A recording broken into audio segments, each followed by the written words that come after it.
Howdy, and welcome to the Aggie Teach Momentum podcast, brought to you by the Aggie Teach Arts and Sciences program at Texas A&M University.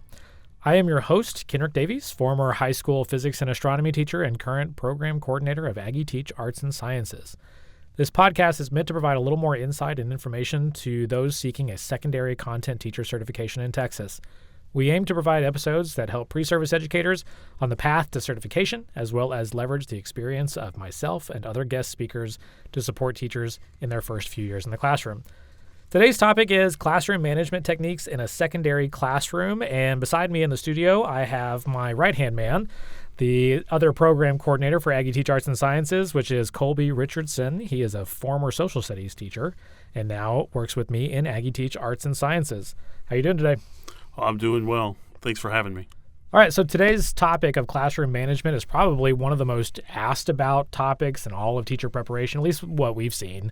It's one of those topics that there's a healthy amount of, fear from pre-service teachers about how they're planning on doing the classroom management techniques in the first classroom. I don't know. They just have a lot of different expectations coming in when it comes to classroom management, and there's just a lot of fear behind what to do at a certain time in a classroom. We use the term fear in not a kind of detrimental or horrible way. It's really just there's a lot of unknowing part of the job. I think our students are really just looking for help in trying to understand what they can't do, what they should be doing in their next classroom. Classroom management is one of those things where you really can't know about it until you really have to do it. So our alumni also bring this up as a kind of needed component too in teacher preparation. Like we should be doing more with classroom management. But as we just said, we can talk about it all day long, but until you really get into the classroom, it's just really hard to know what your style is going to be and what it is that you're going to do in the classroom. I don't know, if you had to think back to your first few years of teaching, how many years do you feel like it took you before you really ironed out kind of your classroom management style? You know, it was a little different because I switched early on in one of my teaching years. So it probably took me, honestly, about 3 years to really get a good classroom management technique and use it effectively in the classroom. I would probably echo that as well. You know, it took a good 2, 3, 4 years before I felt like what I was doing was like the most effective way of handling my classroom. But then, you change classrooms, you change districts, you change jobs, so to speak, change what you're teaching. And all of a sudden that gets thrown out the window and you kind of start from step one again. When I switched districts, it was a completely different set of, the students change. And then you're with a different district, and so there's just a lot of different policies. It's like you've just reset your classroom management policies and stuff like that. So I think what our aim for this episode is really to try to help maybe our students understand what they're going to see in the classroom, no matter where they go, right? And these are the things that we have seen over and over again of instances where classroom management is going to be key, or the types of students they're going to see, and just maybe some tips and tricks about how to go about handling them in the classroom. So our first topic that we kind of want to go through is this idea of classroom characters. It's kind of the name that we use for it, classroom characters. These are the types of students that no matter what year it is, no matter what semester it is, you're going to see these types of students in your class. We'll talk about sort of the ways that we handled them or why you might see them in the classroom. And maybe as you're listening along, you're going to hear one that maybe you fell into, or maybe you remember your friends falling into. So we'll start with one that's known as the helpless hand raiser. Have you ever heard that term before? I actually hadn't heard that term before coming and working with Aggie Teach, to tell you the truth. So I learned about it from not from an Aggie Teach reference or anything like that. I learned about it from the book Tools for Teaching by Fred Jones. It's one of the books that I read going into my first year teaching, by the way. If you're listening and you haven't read that book, it's a really good one to kind of pick up and read through, as it provides a lot of classroom management sort of techniques. But the helpless hand raiser essentially is the student who has to ask a question every step of the way. They have no confidence to move from one thing to another. So you can think about this from maybe a math or science perspective, where you have multi-step problems or multi-step things that you have to do in a lab or something. And this student is always raising their hand because they're not sure what the next step needs to be. I see it a lot in group work or group projects, or just projects in general, where they have to move from one poster to another poster.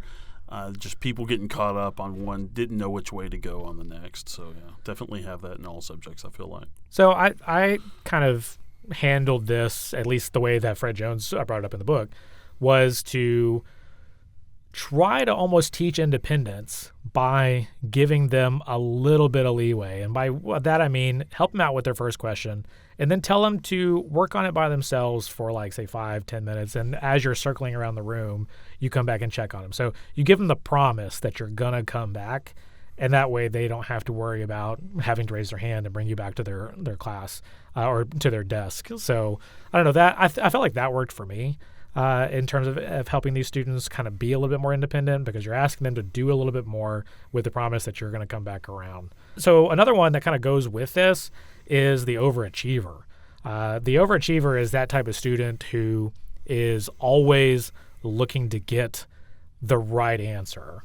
This is one that I did have this. It was just very early on in my career, and not so much when I was teaching in Bryan. You have one always in your class that just he's just looking for that one specific answer, and that's all he cares about. Yeah, the overachiever doesn't really care about learning, right? They want the right answer, right? I think in my experience, it's been the overachiever is the one that's worried about their GPA. It's the one that's worried about getting into the right college, the one that's worried about getting into whatever summer program they're going for. So they want all of the points all of the time. Are in all the extracurricular activities because they just need to have that sort of validation, or they need to make sure that they have the best chances to I guess set their future up. That it really does come down to a lot of times that they have the expectation from their parents that they are going to be that overachiever, that they have to get into college and just be the best at everything that they're involved in. So that overachiever can also have kind of a mental breakdown almost whenever they don't achieve, right? Whenever they encounter their first failure. And I used to think, and I still do, as a high school teacher, I loved having a student hit that wall with me, because I was the teacher that could help them through that. If they don't hit that wall until they get to college, then they may not have, a support structure where they are able to weather that sort of experience in the most productive or healthy way. So on the other side of the overachiever is the underachiever. So the underachiever sounds like some type of student that you've worked a lot with. I would characterize the underachiever as just someone who is either not interested or just knows. They know the information. They know the class. With history, you have a lot of people who know a little bit of information and they run with it. But for the most part, they're not motivated to continue to learn. Yeah, I would say that underachiever is, at least the ones that I have seen, talking with this student, you understand that they know what's going on. This underachiever may just be a person who doesn't care about the frivolous work that you put in front of them, doing problems 1 through 50 and the odds with the answers in the back of the book, right? That's not something that this student is going to look at as being very valuable. So they won't do it. But if you have them do a, integral on the whiteboard, they'll be able to do it every time. So they know what's going on. They just don't care about turning in any of the work. So it can really go either way. And how do you distinguish between the two of them? That's a very good point, and something I was thinking about as you were talking was, yes, in history, a lot of times it's, we don't have to worry about problems or anything like that, but it's the people who have a hard time reading. They're not confident in their abilities to read, and so when you ask them to go through a reading, they're just not there. Yeah, that brings up a really good background to a lot of classroom behaviors, I think, is students will act in weird ways when they feel like they don't know the right answer, right? If they feel like they're going to come out looking dumb to their friends, to the teacher, to the other people in the classroom that they barely know, right? They don't want to get embarrassed, right? And so they'll end up acting out in some somewhat strange ways in order to not have that experience, right? One of the ones that is really key for this is the class clown. I can tell you I was the class clown whenever I was at least in elementary school, probably in high school too.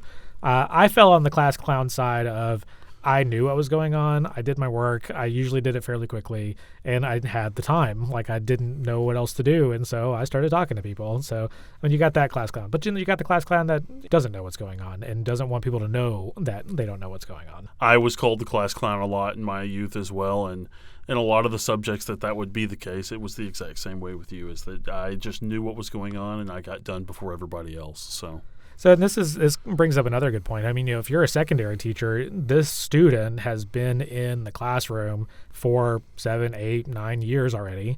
So they know what they can and can't, or at least they think they know what they can and can't get away with. So their class clown tendencies could be because they've had teachers in the past who just didn't care. They let them do whatever they wanted as long as they finished their work. So you're going to be dealing with that that history that the student is bringing to your classroom. So another one that kind of goes together, we got two here, the sleeper and the absentee. I feel like sometimes these can be the same person. The sleeper is what it is, and it's what it sounds like. It's the person in the class in the back of the room who puts their head down and goes to sleep. How would you handle a sleeping student in your classroom? In the classrooms that I most recently worked in, the sleeper is someone who just always was the person who worked late at night. I had a lot of juniors and seniors later in my career, and for the most part, some of them were working like 6 or 8 hours at night, and it was really difficult. And it's something that I sort of felt bad for, because they were basically essentially working 2 jobs. Coming to school and being a student is their first job, and then their second job was taking care of their family. And the hard part for me as a teacher was that I needed them to do something, but at the same time, I knew where they were coming from and that there just wasn't an option for them. Yeah, and we haven't brought it up yet, but the idea of knowing your student and knowing where they're coming from, the relationship that you build, right, as a teacher and student, knowing where they are in space, where they are in time, where they are in your classroom, is really key to understanding why a student is acting in the way they are. And that's one of the toughest things that a teacher can do, especially when they have 120 students that they all have to build relationships with.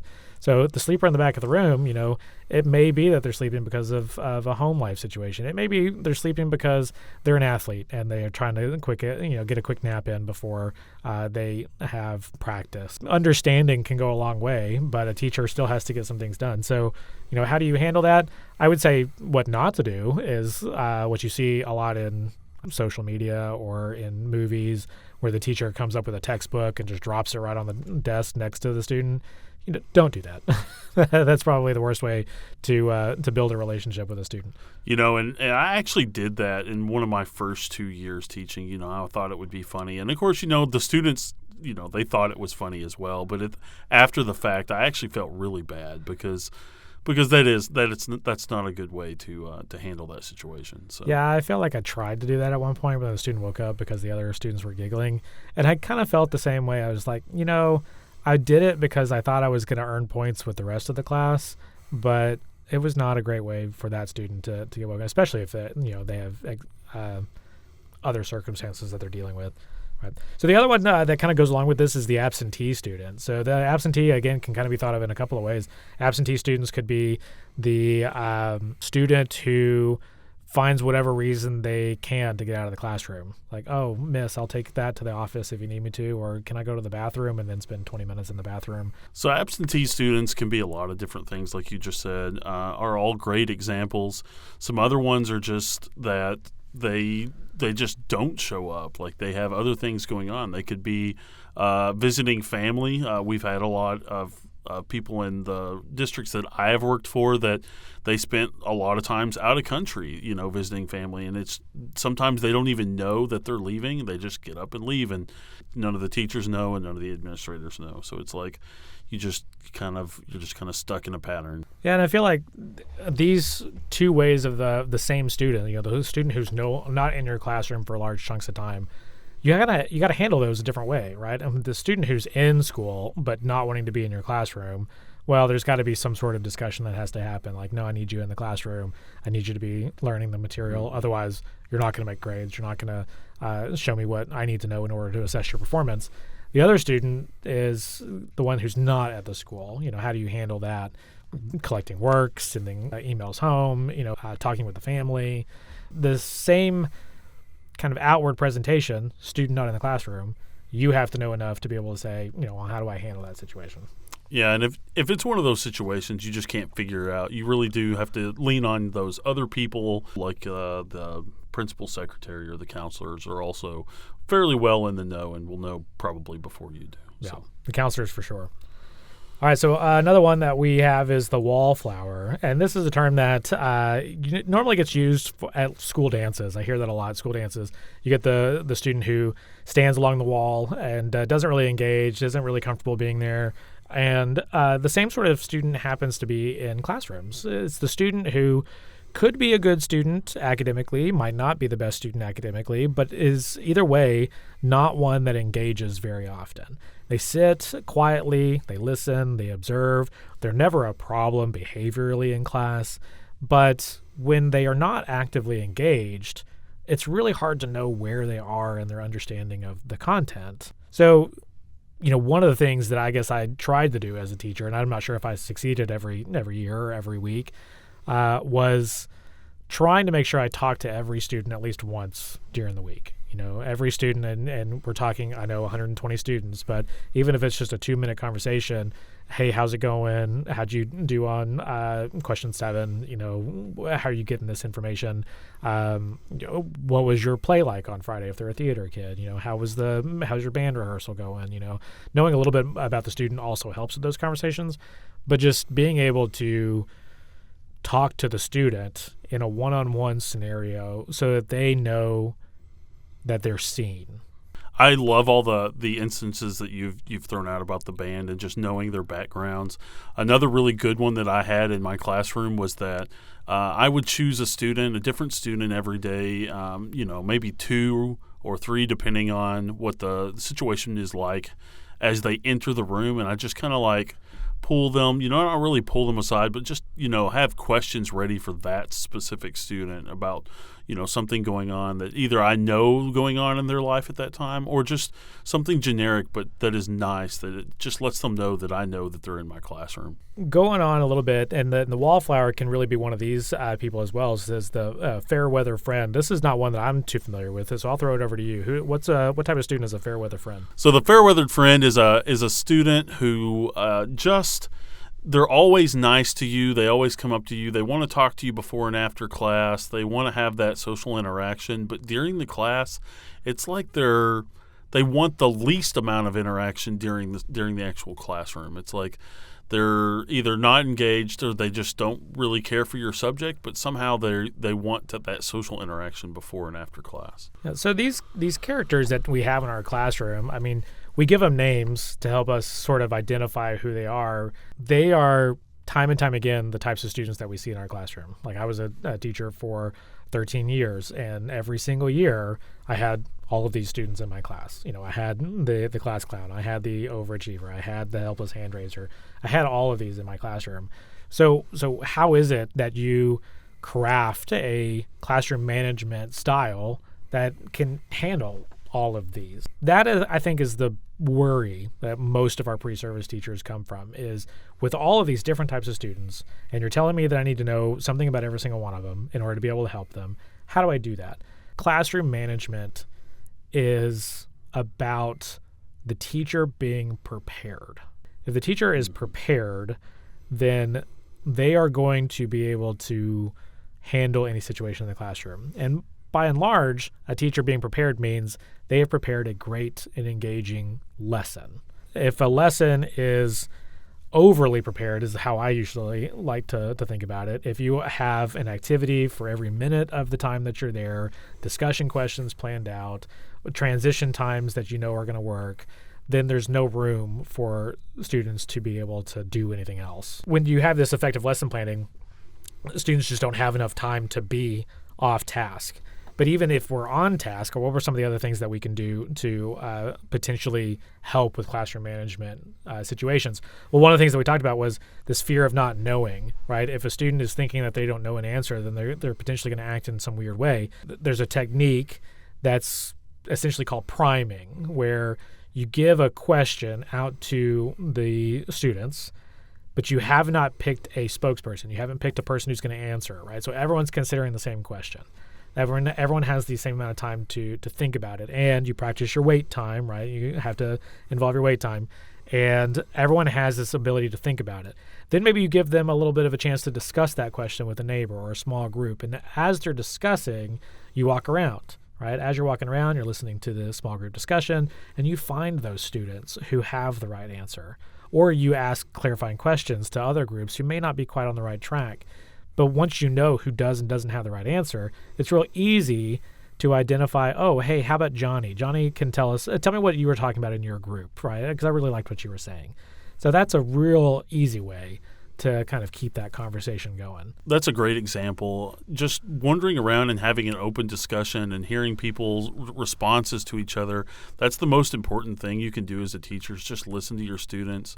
They'll tell you whether they know what's actually going on in those discussions. And it's just hearing it, that's like your mini assessment within your lessons. Right. If we're talking about formative assessments, I mean, that's a great formative assessment. It's not something that's going to go in the grade book, but you certainly know how students are getting it.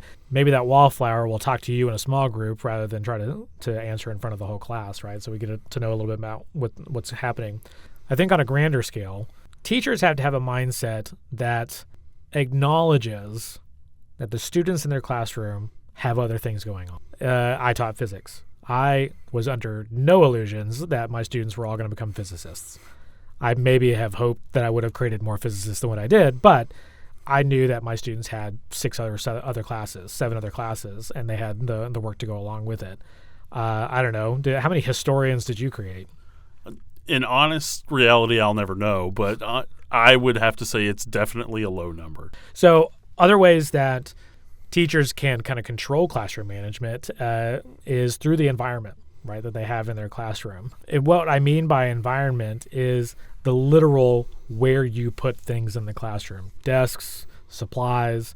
In a secondary classroom, much more so than a primary classroom, you're working with bigger bodies, right? I like to describe high schoolers sometimes as just kindergartners and bigger bodies, but that bigger body becomes a problem, especially if you're trying to dole out supplies, whether that is textbooks, whether that's lab supplies, whether that's pens and pencils. If you put all of that material in one singular spot in your classroom and you got 30 bodies all trying to get over there, then you're going to have conflict. You're going to have people all in the same place. Yeah, definitely. I know one of the biggest things in the history classroom that I taught, which was U.S. history, I was always trying to create, graphics for them or stuff that they could create themselves, because definitely for those students who are more artistic, you want to have something for them to do in your class as well. But, of course, with that comes the ability that you have to have map colors or crayons or markers or something. And having, 30 students all go for one table is going to be a massacre. So, having the knowledge to plan ahead and put all of those materials in different places so that they have easier access to them is definitely going to help out with classroom management. So what we've described, this idea of acknowledgement of mindset on the student and teacher side, this effective lesson planning, priming, classroom environment, I would venture to say that will probably handle 90% of all classroom issues in your classroom. Yes, definitely. Very few fall outside of this realm, and when they do, most of them, I would say 5% of that leftover 10% is something that it's probably something for the administration to handle. And I was about to get into that. I mean, there's a level of things that could occur in the classroom that just you as a teacher are either not equipped to handle or shouldn't be handling because it's not part of your job. Other reasons why students act the way they do could be because of things that are happening outside of their control. I know you've had experience with nutritional deficiencies, so students who are hungry. Yeah, so on a normal basis, on a daily basis, students would come in, and of course they've worked long hours. They're working on very little sleep, but also they haven't eaten in like 12 hours or more sometimes, and they come in, and that's the first thing on their mind. That's the number one thing that they're worried about is just where they're going to get that next meal from, and they can't concentrate in the classroom if they're hungry. And so I'm not telling you that you need to feed your students, but just know that is a problem and that it needs to be addressed before students will learn adequately. So that's one thing that's out of our control, but there's so many other things that students experience outside of the classroom that have real big effects that we have to deal with. One thing that we have to constantly be worried about is what is happening in the community, whether or not there was some sort of violent activity that happened. I know I've experienced students who lived in an apartment complex and something happened in an apartment that really was not beneficial for that student to be learning or seeing or anything. And that has affected the rest of their semester. It adversely affected their mental stability, and that's not something you have control over. So these sort of out of our control issues, there are people on campus that help with this, right? The counselors. We've already brought up the counselors. Correct, yes. The counselors are there to help with these situations. That's not your job. Now, you can certainly be understanding, and you can certainly work with that student, but refer where necessary. And these are, probably other 5% of classroom management issues. Beyond that, what you're going to find is, having to redirect students as sometimes, right? They get a little bit beyond themselves. They start talking a little bit. Proximity is probably the best way to handle a student. And by that, I just mean literally go stand by them, right? They start goofing off a little bit. You go stand behind them, you're fine, right? And everything goes on. You go on about your business. Classroom management is one of these topics that is just so ethereal in nature sometimes. It's got so many different facets. Everyone's worried about they're not going to have great classroom management, when in reality, if you just plan for your day, for your class period, for your students, then you'll be fine, right? Yes, yeah. Planning and just knowing one or two good techniques like we've talked about, like proximity, and most of your days are going to be fine. So the last, idea that I want to leave to all of our listeners is that what new teachers really need to know how to do, and this is really just kind of coming from two former secondary educators sitting here recording this podcast episode for you. What new teachers really need to know how to do is to be in front of the classroom with enough confidence that respect is easily earned. And I say earned because we shouldn't have the mindset of commanding respect from our students. It should be a two-way street. You respect them, they respect you. But if you don't appear with confidence, then students are going to walk all over you because they know they can. But I think that our teacher preparation program here at A&M, the Aggie Teach program, puts you in front of students so often and so early that you will have gained that confidence by the time you're in the field, and you're going to be fantastic. And that is all the time we have for today. Thank you, Colby, for being with us in the studio today. The Aggie Teach Momentum podcast drops every 2 weeks, so make sure that you are looking for the next episode on Spotify or linked on the Aggie Teach Arts and Sciences website. For more information, you can visit our program website at aggieteachartsci.tamu.edu. That is aggieteach, ARTSCI.tamu.edu. Thanks and gig 'em.